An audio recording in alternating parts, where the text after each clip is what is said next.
oli ku BOCAT TV leero enkya ne luli BOCAT TV. Kwaniriza nnyo ku BOCAT TV walekulira mpozi nga ate otugoberera walekulira mpozi nga ate osubscribinga sharinga wakaffe ate obere mpozi nga olikinga nze SULA SSENYONGA. Njagala okubuuza ku mukyala Vala nakazibwao oji wangao ogamba otya oli mu UK walekulira mpozi nga ate okola buli kimu kyokola musajja oli wale kubera mpozi nga ate omuyamba ku channel eri ate endala Sirunjoji Patrick.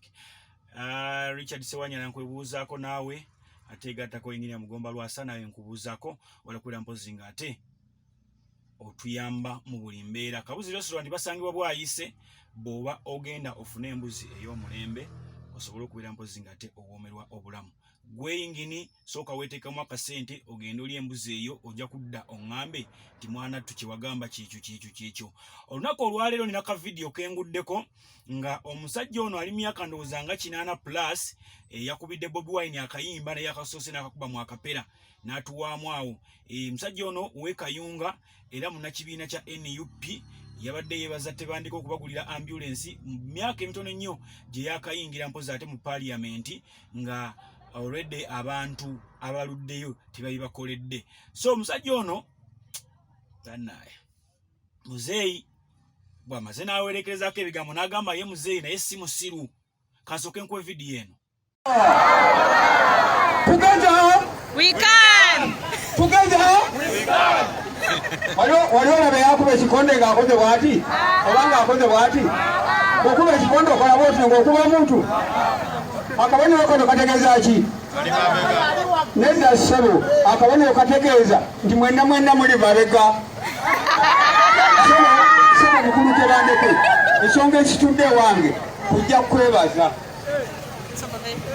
sigontumye ndeka ngesebaza nga nyimiridde era nali nsaba ekawempe gye mbadde mpeerereza emyaka 23 nempulira eddoboozi emabega Yakobo ojagalalanga kwani kigambo kujagala kitegeeza kufukamira nebaza nteekwa kufukamira so ndeka mukulu Tebandeke era wano bammanyi wano n'abaana bano bammanyi olwekozewo nti awa power nze nafuna akayimba kakano nze taata wa Bobi oli muganda wa Bobi abawala bannyina Bobi abalenzi baganda ba Bobi nze ndi taata wa Bobi.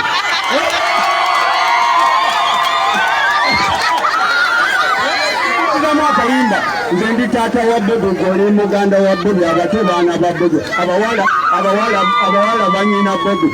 Sebo ekinfukamizaano okwebaza wakamala emyaka emeka mu parliament myezi 5 otugulira ambulance emyezi 5 ogula ambulance emyezi 5 nogula an ambulance oba naloota bulosi kirooto kikyamu bannange muntabule anti emyaka mugiraba naye bannayisaba bategeeza abali wano si buli mukadde nti musiru ate si buli mukadde nti mugezi.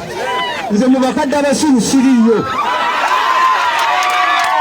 owogyetaata kubanga muwulirize abakadde abafaanana nga nze abasiru era tebaka tutulo simanyi mu Uganda mulimu factory ekola otulo owogyetaata abaffe tetuganyi kwebaka naye ffenna tunaafa twebase bwebasi owogyetaata nze ndi sijja kuba muwemu abeebafu nze ndi mubazuukufu.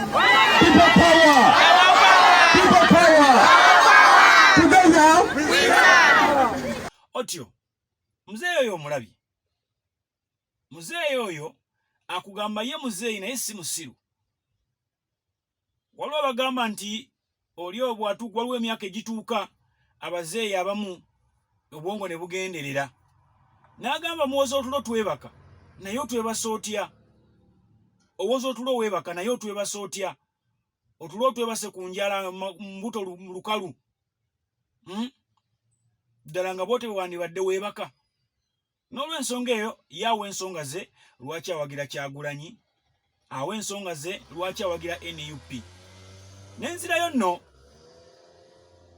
ku campaign ze Kayunga olunaku olwajjo bakubye first of all aba NUP bonna abakubye kibooko ababadde ne candidate yennyini nakwedde ne bamukubira mu kibooko. ekitundu mwe babadde balina okubeera officially kyabadde kimanyiddwa nga Mwami Museveni alina kubeera mu kitundu kirala, naye olw'okuba nti gye yabadde akubye campaign kiringa bw'onoogamba nti asoose kuba campaign mu kibuga Kampala, bw'ava mu kibuga Kampala alina kuyita bw'ayiise agenda akuba eruweero. Kati ng'ebwayise w'alina okuyita ate we wali aba NUP. Era bwe batyo aba Electoral Commission ne bawandiikirawo ebbaluwa abruptly ne bagamba abo baveewo tebakolerawo campaign, baveewo bagende bakolere ewalala. Bagende bakolere ewalala wotabaaloketingidde ng'olwedde program timetable bagikuwa ng'obudde bukyali gwe kenyini n'ogya approvinga. Bino byabadde byeyolekerwa olw'ensonga nti ggulo limu RDC yabadde agamba Kyagulanyi tajja kubeera wa Kayunga, tebalina bukuumi bugenda mukuuma. Amagye ge mwatwala e Congo okuba EDF lwaki temwagajjeyo ne gajja ne gakuuma abantu b'e Kayunga. E Kayunga ndabayo mamba nnene nnyo nnyingi nnyo, ezo zo zazze kola kizaate tesobola kukuuma Kyagulanyi instead of okuba abantu be. Otyo kati nno mwana tu olutalo ne lubeera bwe lutyo nga ba NUP bagamba tetugenda kuva wano ffe program timetable bwe tugamba okukolera campaign zaffe mu mateeka. Kati RDC agaana nti Kyagulanyi tajja kugendayo. Babuuza omwogezi wa poliisi Fred Enanga n'agamba ffe nga poliisi ne security tetulina kye tubimanyiiko ebyo. Buli candidate waddembe okuba campaign ze nga Electoral Commission bw'emulagira. Oba ntegeera. So ye embeera. Kati Mwami Museveni n'aba NRM bonna nga be bali bagenze e Kayunga bakubire nabo waabwe amanyiddwa nga Mulindwa.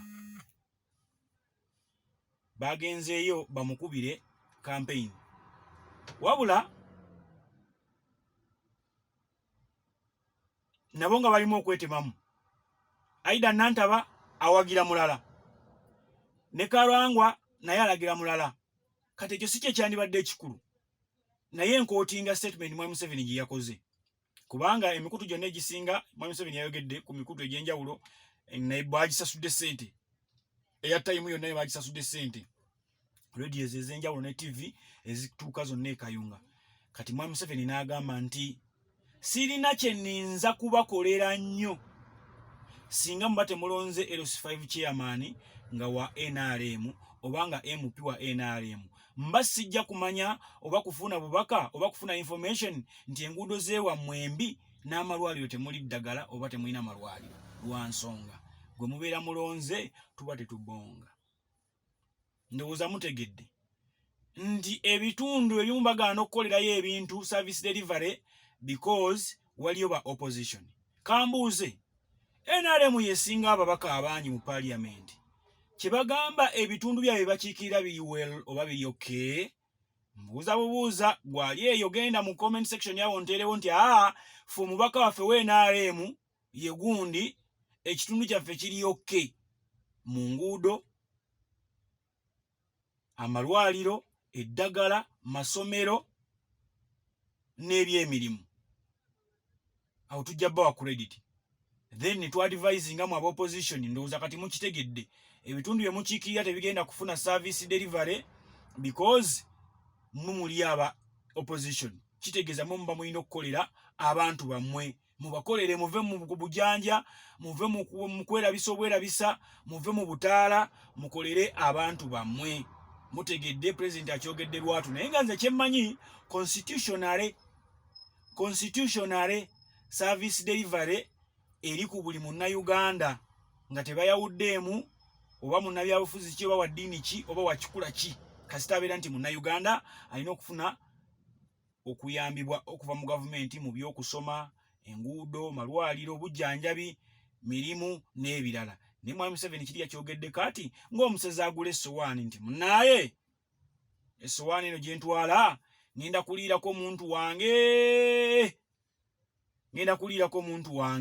essowaani eno gye ntwala. Kati yagambye tasobola kuyamba bannakayunga kasita munaalonda owa opposition. Kati ate jjogera Kayunga oyo alinamu aba opposition, abe NUP, Battebandeke,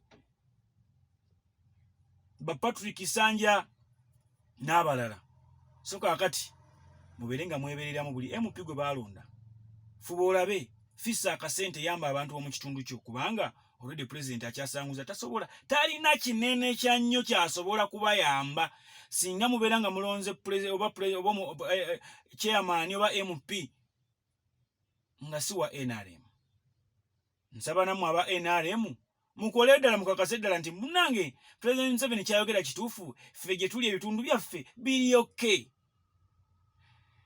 Anyway, BOCAT TV kwensinzira okuda nga mbaweereza nze SULA SSENYONGA mbagamba mubeere bulungi. Ime Nansi nkubuuzaako nnyo omongole Deriki Shiratla